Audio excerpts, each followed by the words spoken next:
Far be it from me to claim expertise on anyone's marriage outside of my own, and the only reason I'm expert on mine is because mine is over and I can see it in hindsight.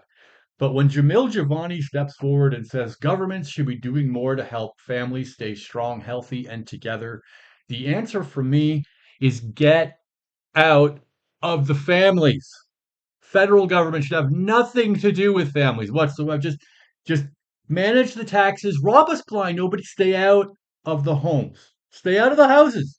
Stay out of the houses. And Brad Wilcox, please. Family structure is as powerful a predictor of student outcomes as race and poverty, sometimes more so. Exactly. It means nothing.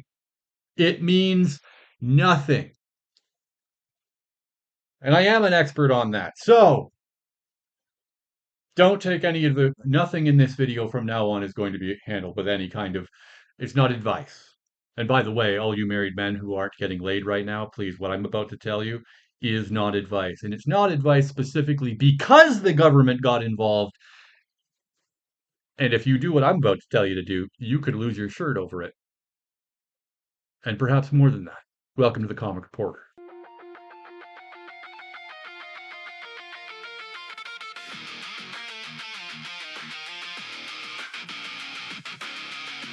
July 27th, 2026. This is the original Comic Reporter, and it is time to ask the biggest question currently haunting the minds of every conservative voter from Prince Edward Island all the way to BC, from sea to shining sea and every river in between. If you're here from overseas, is it possible to cheat on someone you aren't married to? See, I don't think so. I don't think you can. I think it's impossible. I don't think there is such a thing as commitment until the government is involved in your relationship. State enforced monogamy. I'm just saying there is no commitment until you have strapped that ball and chain directly to your finger. The prenup is signed and the tracking software has been directly installed onto your phone. I don't care what anyone else says. I don't think anyone is entitled to claim ownership over another person's sexuality unless they are willing to take responsibility for it. Quite frankly, I don't think anyone has a right to complain when half of the relationship that's not having their needs met heads for the bar and solves their problem with someone else. That's not cheating. Cheating is when you get married and then cheat your spouse out of the physical side of marriage. Fixing that problem isn't cheating. That should probably be expected. Cheating only exists when the government signs the paperwork and you're already getting laid regularly. In any other instance, you're only faking commitment, and I don't care how many other people you boff while your partner, stupid word, figures themselves out. So yeah, I don't think we've established that. So yeah, I think we've established that men in the current marriage and dating economy are actually mostly incapable of cheating. That's the message here. Oh, and also Doug Ford was never married to the federal conservatives and clearly was not getting his needs met, which means he is incapable of having betrayed anyone, ever, at any time. Yes, choosing Mark Carney to scratch that itch is a little weird, and he's been carrying Carney's child for a little longer than most pregnancies, but what he did, it's not cheating. What he did was solve his problem. At least I think he thought he was solving his problem. The CPC wasn't helping him out, so he got eyes from Mark Carney and resigned himself to second place in the Ontario Premiership popularity race. And that is Doug's decision to make. I'd say that MPs that crossed the floor, Marilyn Gladu clearly cheated on Pierre Poilievre. Clearly. That woman was fully satisfied on a regular basis, had the ring, had the attention, and still decided she deserved something more. She decided to sacrifice all of Sarnia in the name of political access and the chance to have a baby that would eventually grow into affordable housing Sarnia had already decided it didn't need. That is what a normal person calls cheating. I know that sounds like I'm drawing a gendered line here, but clearly I'm not. Doug Ford is the leader of the Ontario Conservatives, the Progressive Conservative Party. He's not federal. He's never been a member of the CPC. He's the PC party leader. He's never even dated the federal Conservatives. He can't betray them. He cannot cheat on them. His choice of partner is a little weird in Mark Carney, but far be it from me to dictate what a fellow Conservative can put in his body. If what Doug Ford wants is a piece of a 60-year-old former head of the Bank of Canada, who am I to say he's wrong? Marilyn Gladu was a full-fledged member of the CPC party. She swore her allegiance to the crown and wore that blue tie like it mattered to her until it didn't. And now she's riding that red tie right into the matriarchy that is the Federal Liberal Party of Canada. Lori Idlout I don't blame her, actually. I don't. Imagine getting married to a man who is on his come up. He's getting rich, gaining voters, and that power is flowing freely. People love the orange tie, and then suddenly Jagmeet Singh appears. No one signed up for Jagmeet Singh. Jagmeet Singh must have made Mark Carney look like Brad Pitt. But even Lori Idlout cheated more than Doug Ford did. Doug Ford is not a federal conservative. Doug Ford is not federal at all. Doug Ford took one look at the political landscape and made the decision that Mark Carney was the better bet than Pierre Poilievre, and that's fine.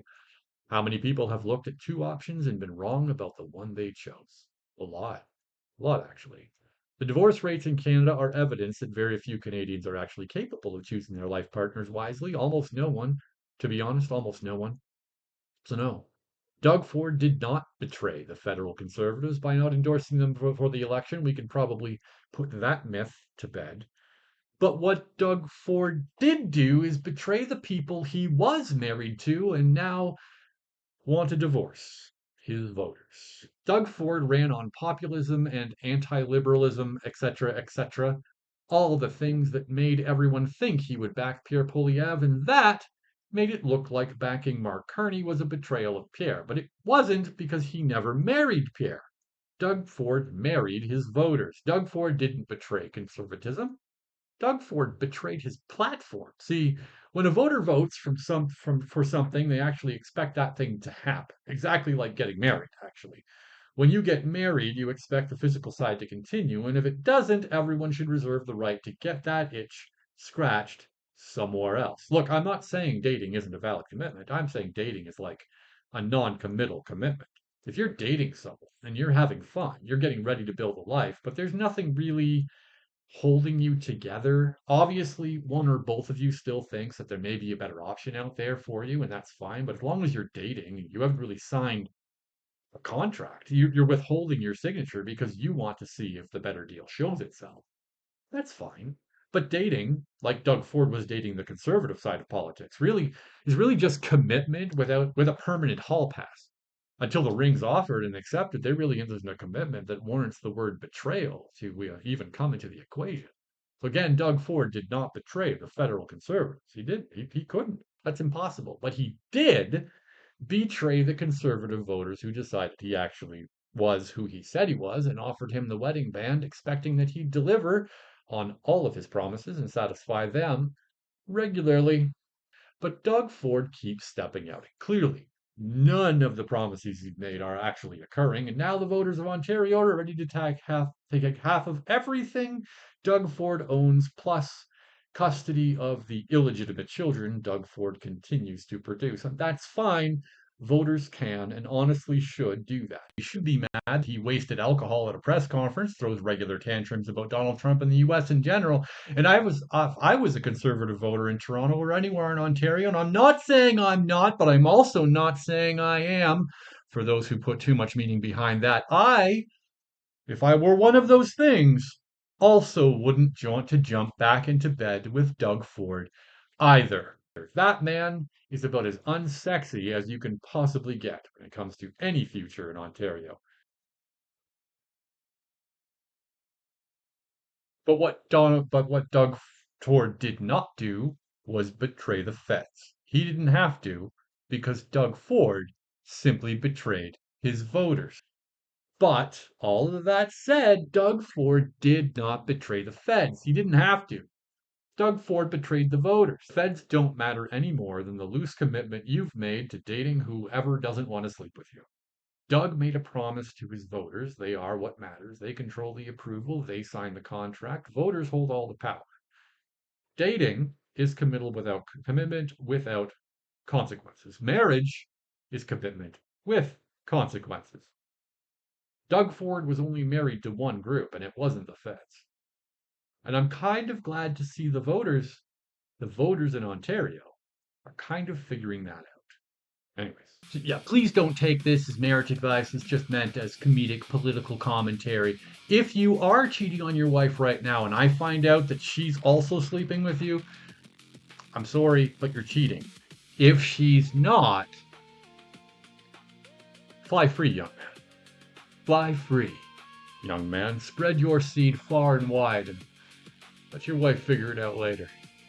Anyways, this was not marriage advice. Please don't take it, and please don't blame me when your marriage goes up in smoke because you listen to the comment reporter. Take care.